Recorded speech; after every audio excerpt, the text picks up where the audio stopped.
Hei Sunday School Hall, Conference Hall kan tibok helai reception but ni om tak ania. Sign board zone in pipa. Ini solam so zone in. Mesia. Ania helai filter oma. Hei tun naya kan biak in kan sakso nuwa kan han lo roi. So ania engamo. Anti fel nga in sung biak in lam sauna ne helai te presbytery KTP meet ta khom mang thorin boss na kalme kania achum lu sinila ni kan sin mala tam khop mai helai here is refreshment til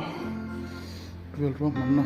dara ma khop mai hi vein lama ti pon lang atlang tu ra kan nga so test ro manna hi kan hol Sonia in matlangan la oma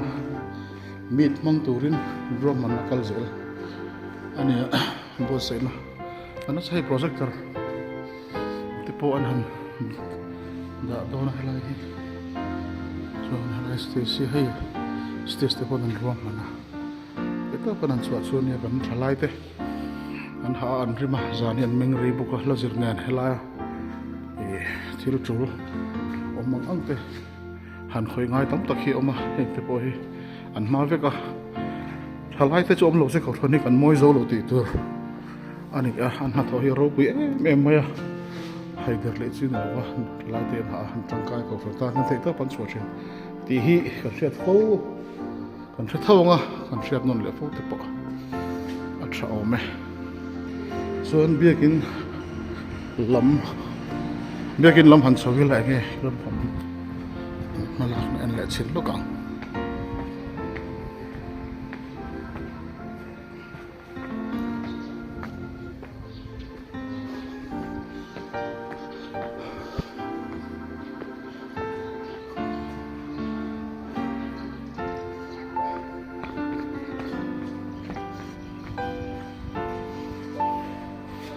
Silver Jubilee Chalai Paul ania hei biakin han bisam thum November sani sak mai pani kha chan hei ko fan mai chia Silver Jubilee mani lok khan ni kum khan November la han kan mang zapa biakin hi la thar khop maya simi tum chuan hemi hi kan han lo lut ngal kha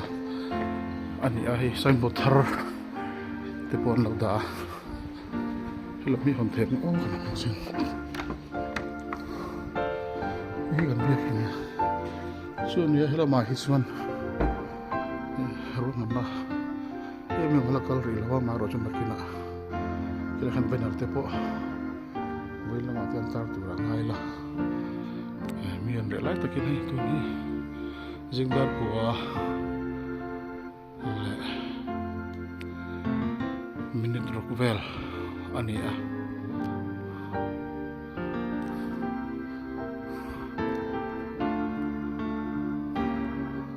kan biakin nam zia chu ni corridor ama avai hian kan biakin chunga hian I zanga chu leng thei tora kan ngaya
Tere presbytery Chalai meet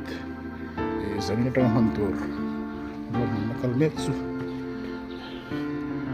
mochina pai trepa mo tlem han mo bak han ti tur chu alo ma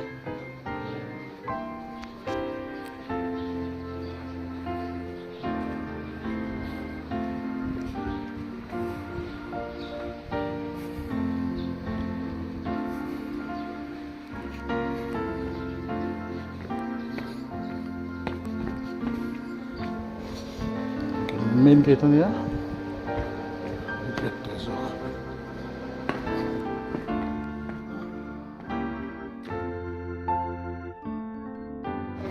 tuna kan mo hian tuna hian Terry Presbytery KTP meet ang turun ng buwan man ya so ano ki stress na kailan buwan ang na so ito ka sa kung conductor ko sa helama so ito ka KTP anat lang ako na po yan nagtu sana tang hian ni fitan turan ni hian pe trepa andal ha mai hian stress ki un hemi meet den sana an buwan hanglan po sa niya ano mai hian halai te ha thina te tu kon chua kon stress ke min bon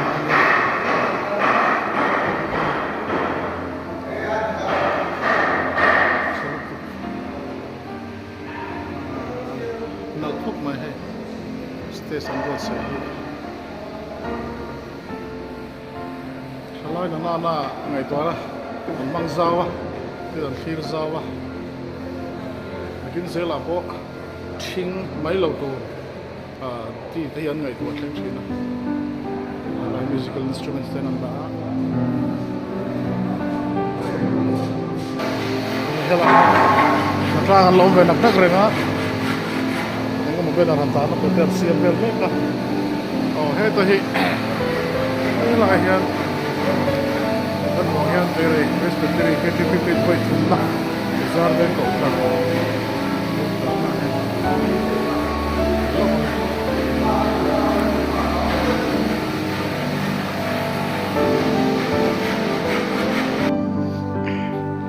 ini timbul saya tekal mereka